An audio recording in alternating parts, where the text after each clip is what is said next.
10절 말씀까지 읽었습니다. 오늘 본문의 말씀을 가지고 복음이 복음되려면 그런 제목으로 잠깐 동안 은혜를 나누려고 합니다.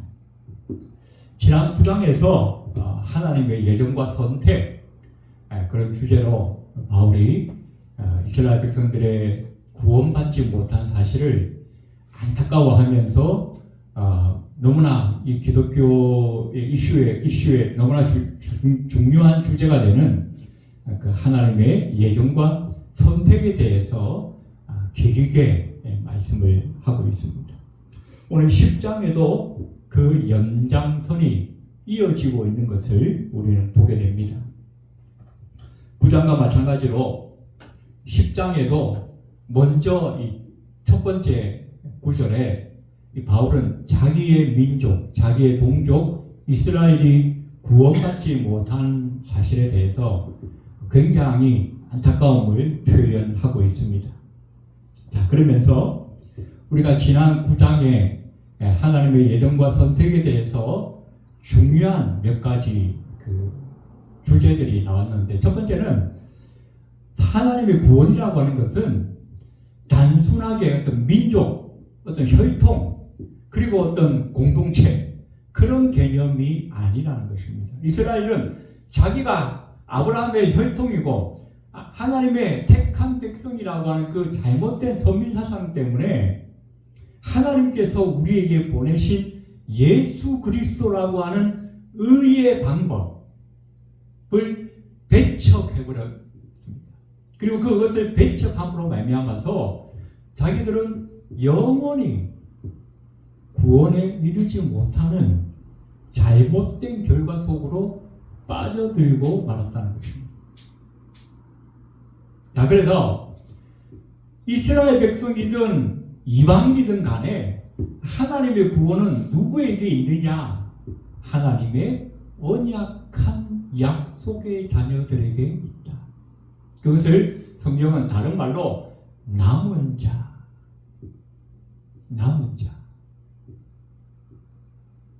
이사야 선지자가 예언했던 것처럼, 그리고 오늘 바울이 로마서 9장과 그 뒷부분에서 고백했던 것처럼 하나님의 구원은 혈통적인 이스라엘, 민족적인 이스라엘이 아니라 그 사람이 어떤 혈통이든 어떤 피부색을 가졌든 남자든 여자든 나이가 들었든 젊었든 그것이 상관되는 것이 아니라 하나님의 약속 안에서 하나님께서 창세전에 예정하신 자를 부르시고 선택하시는 것이다 라고 바울은 말씀하고 있습니다. 그리고 그 남은 자의 구원은 오로지 인간의 어떤 조건에 있는 것이 아니라 하나님의 주권에 달려 있는 것이다 라고 우리가 9장을 통해서 살펴봤습니다.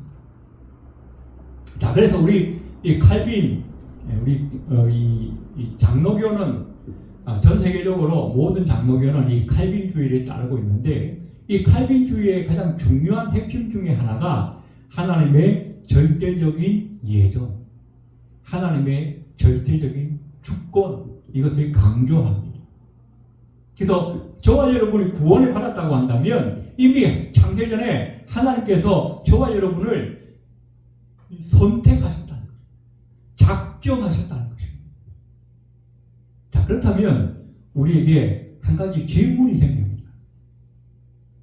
세상의 모든 사람이 구원받는 것은 하나님의 작정 때문이다 라고 한다면 하나님의 작정 속에 있지 않는 사람들은 구원받지 못한다는 결론이 나오겠죠. 그렇다면 우리가 노방전도를 하거나 우리 주변 사람들에게 열심히 전도를 하는데 그 사람이 하나님의 작정 속에 있는 사람인지 아닌 사람인지 어떻게 아느냐는 것입니다.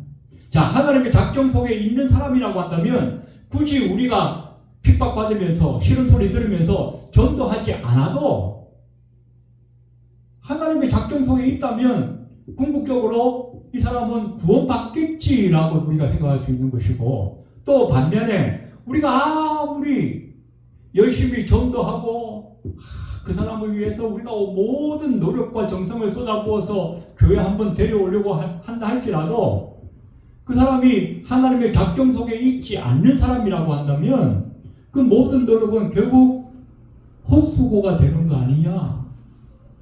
우리 그런 질문을 할 수 있다는 것입니다. 그래서 오늘 본문에는 바울이 우리의 이 복음이 진정으로 복음이 되기 위해서 우리 사람의 편에서 어떤 과정들이 필요한가, 그리고 어떤 책임이 있어야 하는가에 대해서 바울은 우리에게 몇 가지로 설명을 하고 있습니다.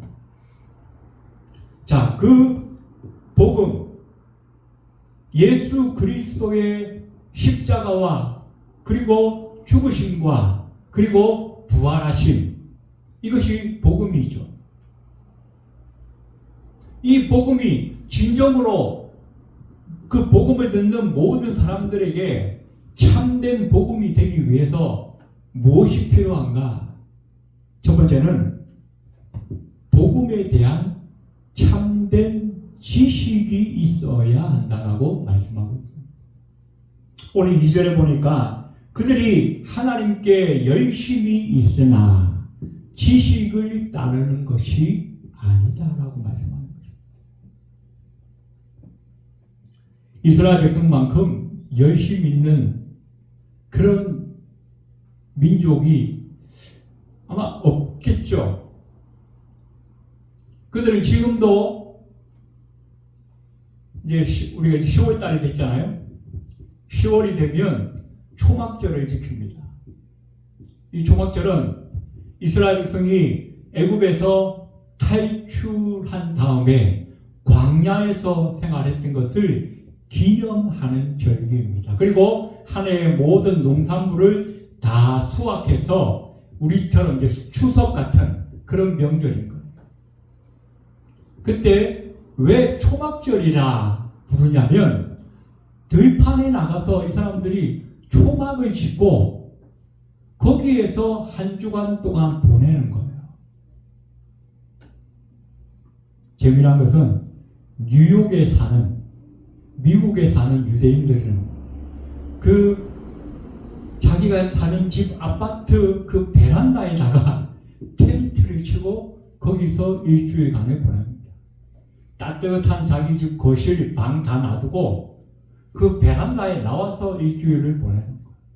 그러면서 자기 자식에게 말합니다. 아들이 아빠에게 묻겠죠. 아빠, 왜 오늘부터는 이 추운데 텐트에서 자야 돼? 그러면 아빠가 얘기합니다. 아들아, 우리의 조상이 오래전에 애굽에서 노예 생활을 했었는데 하나님께서 모세라고 하는 영웅을 보내서 우리를 그 애굽에서 자유하게 하셨다. 해방시켜 주셨다. 그리고 우리는 광야에서 이 초막을 짓고 살았는데 그 하나님의 은혜를 우리가 기념하기 위해서 우리가 오늘 여기 일주일 동안 텐트에서 자면서 하나님의 은혜를 감사하는 거야. 신앙과 삶이 하나 되어져 있는 민족. 우리는 좀 다르잖아요. 우리는 아무리 뭐 예수 잘 믿는다, 뭐 아무리 신앙이 뜨겁다 해도 우리의 신앙에 너무나 많은 허점들이 있어요. 왜? 그것은 뭐냐? 우리의 삶과 신앙이 따로따로 놀기 때문인 거예요. 이렇게 이스라엘 백성들은 자기의 신앙에 대해서 굉장한 열심을 가졌습니다. 모세오경에 있는 그 수많은 율법들을 하나하나 다 뼈를 바르고 살을 챙기고 해서 613가지의 율법 조항들을 만들어가지고 철저하게 그 율법을 지키면서 하나님, 내가 이 율법을 이렇게 열심히 지키고 있습니다. 잘했죠? 구원받을 만하죠?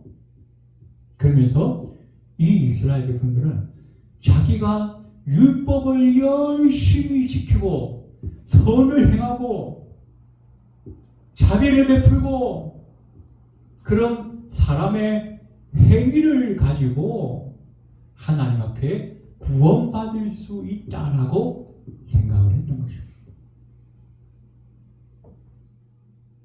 그러나 어떻게 해요? 결과로 보니까 아니라는 거예요. 야, 하나님이 이스라엘 백성들을 보면서 야, 그거 아니다. 내가 너희에게 보여준 이 구원의 방편은 그게 아니라는 거예요. 하나님의 우리가 앞부분에서 보았지만 하나님께서 우리에게 주시는 그 의라고 하는 것은 예수 그리스도.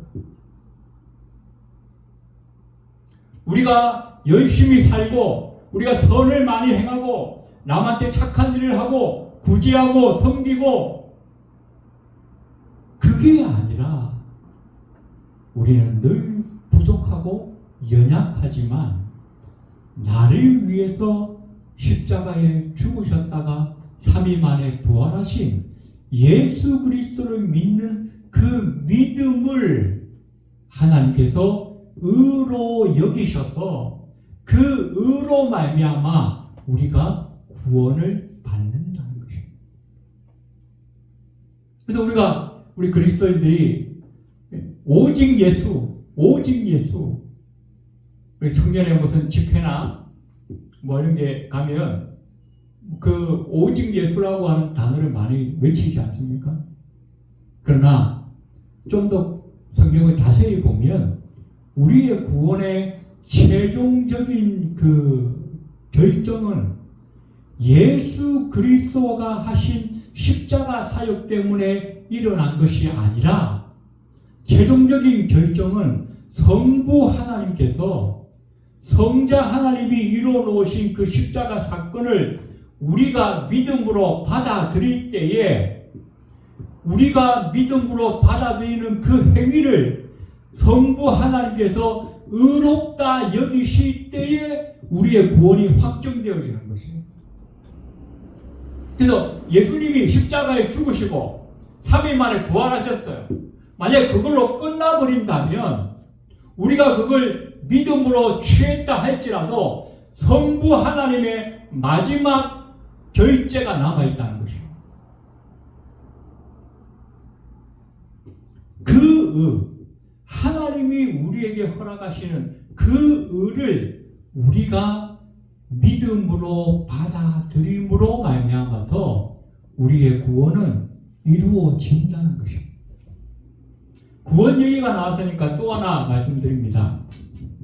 여러분, 우리의 구원은요, 제가 예전에 하나님 나라에 대해서 한번 말씀드렸는데 하나님의 나라는 우리에게 이미 오셨어요. 이미 오셨지만 아직 완성되어진 것은 아닙니다. 동일하게 우리의 구원도 마찬가지입니다. 우리의 구원은 이미 우리가 예수 그리스도를 믿는 믿음으로 말미암아 시작되어졌습니다. 하지만 우리의 구원은 아직 완성되어진 것은 아닙니다. 그렇기 때문에 어떻게 해요? 저와 여러분이 받은 구원은요, 우리의 영혼만 구원받은 거예요. 그렇기 때문에 바울이 뭐라고 했습니까? 오호라, 이 사망의 몸에서 누가 나를 건져낼까? 이 사망의 몸이 뭐예요? 우리가 가지고 있는 육체를 말하는 겁니다. 우리의 육체는 매일 죄져요. 매일 욕심을 부려요. 매일 교만해요. 매일 거짓말을 해요.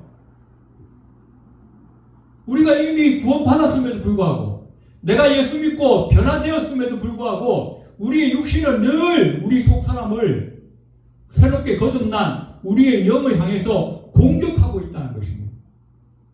그것이 우리가 이 세상 살면서 싸워야 할 영적 전쟁입니다. 뭐 막 귀신을 쫓아내고 막 환상을 보고 방언을 하고 그걸 영적 전쟁이라고 우리가 착각하는 경우들이 많은데, 그게 아니라 우리가 진짜 싸워야 할 영적 전쟁은 나의 육체와 거듭난 나의 영혼이 서로 싸워야 하는 거예요. 어떻게 하면 하나님 말씀대로 살 수 있을까? 그런데 내 육체는 늘 내 바지가랑이를 잡고 늘어지는 거야. 야, 조금만 더. 나를 떠나지 마. 나를 버리지 마. 늘 바지가랑이를 붙들고 나랑 놀자. 우리의 구원은 아직까지 완성된 것이 아닙니다. 우리의 구원은 우리의 영혼이 하늘로부터 거듭나진 거예요. 그리고 우리의 구원은 언제 완성되냐? 예수님께서 재림하시는 그 순간. 주님께서 3일 만에 죽으셨다가 3일 만에 부활하실 때에 신령체로 변화되어졌던 것처럼 저와 여러분의 육체가 우리 예수님의 부활체처럼 신령하게 변화되어진다는 거예요. 그래서 그 변화되어진 육체가 우리의 영혼과 결합되어질 때에 완전체가 되어져서 이 완전체가 마지막 주님께서 예비하신 저 새하늘 새 땅에서 영원한 주님과 함께 사는 것, 그것이 구원의 완성이라는 것입니다. 그래서 우리에게 뭐가 필요해요? 주님 다시 오시옵소서. 마라나타의 신앙이 우리에게 필요한 이유는 바로 우리의 구원이 아직 완성되어지지 못했기 때문에 필요한 거예요. 저와 여러분이 만약에 영적으로 거듭나고 구원받았다고 해서 우리의 구원이 끝났다고 생각한다면 주님께서 세상에 다시 오실 필요가 없는 거예요. 그래서 이 이스라엘 백성들은 하나님 앞에 하나님이 우리에게 주신 이 구원을 얻을 수 있는 방법이 있는데 이것을 제쳐놓고 자기들이 막 율법을 지키고 뭐 공덕을 쌓고 의로움을 쌓고 해서 자기의 행위를 가지고 하나님 앞에 구원 얻으려고 노력했기 때문에 뭐예요? 열심은 있으나 지식이 없다라고 결국 구원의 반열에서 떨어질 수밖에 없었다는 것입니다. 우리나라에도 열심히 있는 사람들이 많이 있습니다. 학생들이 공부하는 것도 열심히 해야 됩니다. 직장에서 성공하려면 열심히 해야 합니다. 그런데 그 열심이 정말 진정한 열심이 되려면 참된 지식이 있어야 한다. 우리가 서울을 가야 되는데 차를 몰고 부산으로 가면서 막 120km 밟고 막 열심히 가요. 그런 사람은 어떻게 해요? 열심을 내면 낼수록 나중에 다시 돌아와요. 1시간 갔으면 1시간 다시 돌아와야 되고 2시간 갔으면 2시간 다시 돌아와요. 저와 여러분은 이 참된 지식이 있었기에 하나님 앞에 구원받은 줄로 믿는 것입니다. 이 참된 지식이 얼마나 중요한가 여러분 마음에 새기시고 이 참된 지식, 이 구원 얻는 참된 지식을 하나님께서 우리에게 주셨어요. 빌립보서에 보니까 우리가 구원 얻는 이 믿음도 우리에게서 난 것이 아니라 하나님의 선물이라고 말씀하고 있습니다. 한 가지 이야기를 더 드리겠습니다. 우리가 사무엘하 6장에 보면 다윗이 이제 온 이스라엘에 다 통일하고 난 다음에 자기가 이제 왕이 되고 제일 먼저 하려고 했던 일이 뭐냐면 그동안 이 블레셋에 빼앗겨 있던 하나님의 법궤를 예루살렘 성으로 다시 모셔오는 일이요. 3만의 정예 부대를 차출했습니다. 그리고 수많은 악기를 동원했습니다. 그런데 정작 이 하나님의 법궤를 어떻게 실어오냐, 여러분 잘 아시겠지만 수레를 새로 만들어 가지고 그 수레 위에다가 법궤를 올려놓았어요. 그리고 그 수레를 소 2마리가 끌고 오게 만들었어요.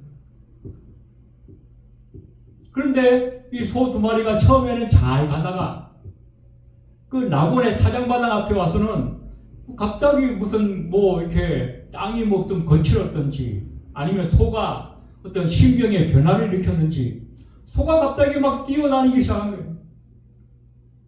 소가 막 드근드근 하니까 수레도 막 드근드근 하면서 이리저리 흔들렸겠죠. 그러니까 법궤가 땅바닥으로 떨어지려고 하는 거예요. 근데 그걸 보고 있던 우사라고 하는 사람이 아이고 큰일 났네. 하나님의 법궤가 땅에 떨어지겠네. 그러면서 손으로 받치려고 하다가 그 자리에서 즉사를 합니다. 아니 천하의 다윗 왕이 웬만한 선지자보다도 더 성경 말씀을 깊이 묵상하고 잘 알 것 같은 다윗 왕이 왜 그런 실수를 했습니까? 뭐가 잘못했어요? 하나님의 법궤를 수레에 실었다는 것 자체가 잘못입니다. 민수기 4장 15절에 보니까 그러나 성물은 만지지 말지니 죽을까 하노라. 회막 물건 중에서 이것들은 고아 자손이 매일 것이며 라고 되어 있습니다. 하나님의 법궤에 사용되는 모든 기구들은 하나님의 성소에 사용되는 모든 기구들은 그것이 법궤이든 뭐 분향단이든 떡상이든 간에 항상 고핫 자손이라고 하는 레위 지파 중에 한 지파의 사람들이 어깨에 메어야 한다는 거예요. 근데 그걸 어떻게 해요? 드금드금 소가 끌도록 수레에 실었다는 것 자체가 하나님의 방법이 아니었어요. 그러다 보니까 애꿎은 우사만 죽음을 당하게 된 거예요. 다윗이 하나님 앞에 얼마나 열심히 있는 사람이었습니까? 수많은 전쟁을 치르면서 생사를 오가는 그 전장을 이제 어느 정도 한 곱이 넘기고 이제 정말 이스라엘의 왕이 되어서 좀 편하게 살 만한 그런 자리가 되지 않았습니까? 그런데 그 자기가 이제 좀 편하게 이제 좀 한숨 놓고 살 수 있는 그런 시기에 다윗이 뭘 먼저 생각했어요? 하나님의 법궤를 모셔와요. 그래서 전국의 사람을 보내어서 3만 명을 모집하고 동원할 수 있는 모든 악기를 총동원해서 자기의 마음에 하나님을 향한 그 열심을 표현했습니다. 그런데 결정적으로 뭐가 부족했어요? 하나님의 법궤를 어떻게 옮겨와야 되는지에 대한 지식이 부족했다는 거예요. 그것 때문에 한동안 그 하나님의 법궤가 예루살렘 성 안에 들어오지를 못해요. 애꿎은 사람만 한 사람 죽고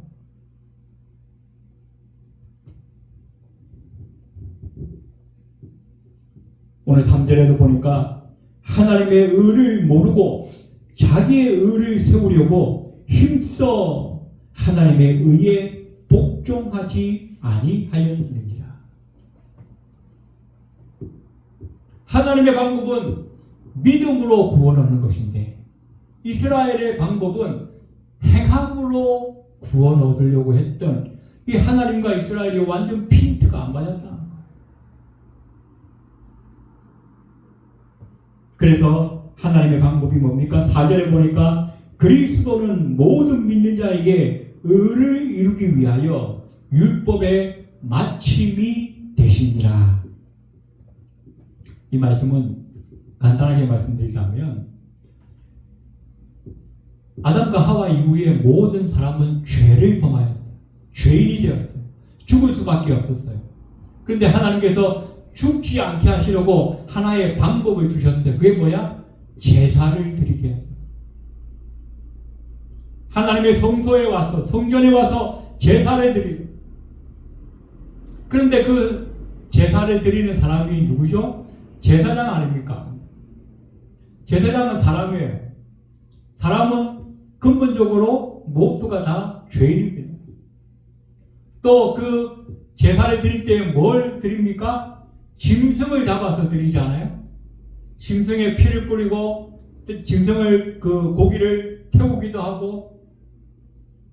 그런데 이 짐승은 어떤 한계가 있냐면 사람을 대신할 수 있는 대표성이 없다는 것입니다. 죄를 누가 지었어요? 사람이 지었잖아요. 그럼 이 죄를 속죄받으려면 사람이 죽어야 되는 거예요. 그런데 사람이 죽을 수는 없으니까, 만약에 제가 죄를 지으면 제가 죽어요. 또 다른 사람이 죄를 지으면 또 그 사람이 죽겠죠. 그러면 이 세상에 남아있을 사람이 아무도 없겠죠. 그래서 하나님이 야, 그러면 짐승을 잡아서 드려라. 그런데 이 짐승은 궁극적으로 인간의 죄를 대속할 수 있는 그 인간의 대표성이 없다는 것입니다. 불완전한 제사가 될 수밖에 없다는 거예요. 그래서 어떻게 해요? 이 이스라엘의 제사는 매일매일 반복되어졌어요. 해마다 반복되어졌어요. 그 반복되어진다는 게 뭡니까? 궁극적으로 그 제사 자체가 불완전하다는 것을 증명하는 것입니다. 그래서 그 불완전한 제사를 마지막 마침표를 찍기 위해서 누가 오셨어요? 우리 예수님께서 오셨어요. 어떻게? 인간의 몸을 입고 오셨어요. 하나님이신 그분이 왜 인간의 몸을 입고 오셨는가? 인간이 죄를 지었기 때문에 인간의 죄를 대속하려면 인간이 와야 한다는 거예요. 인간이 제물이 되어야 한다는 거예요. 그런데 죄 있는 인간을 대속할 수 없기 때문에 죄 없는 인간이 오셔야 된다는 거예요. 그런데 이 세상에 있는 모든 인간은 죄 없는 인간이 없잖아요. 그래서 하나님이신 그분이 죄 없는 인간의 몸으로 오셔서 인간을 대표해서 단번에 속죄 제사를 드려주셨다는 거예요. 그분이 단번에 자기 몸을 자기 제물로 거룩하신 제사장이신 그분이 친히 이 제사를 온전히 이루셨기 때문에 율법의 요구가 맞춰졌다는 거예요. 그래서 저와 여러분은 어떻게 보면 우리가 죽어야 되는데 그분이 대신 죽어주셨으니까 그분이 우리의 구주시라고 하는 것을 믿기만 하면 우리의 믿음을 하나님께서 제가 믿었구나. 그러면 너는 내가 의롭다 해줄게. 우리가 의로워진 거 아닙니다. 우리가 예수 믿는다고 해서 하루아침에 뿅 천사처럼 되는 거 아닙니다. 그렇다면 예수 믿고 난 다음에는 죄 문제로 고민할 필요가 없겠죠. 우리는 여전히 죄입니다. 아까 말했죠. 제가 육체를 입고 있는 한은 우리는 여전히 이 육체가 우리 영혼의 그 바짓가랑이를 잡고 계속 우리를 흔들어대기 때문에 우리는 불완전할 수밖에 없어요.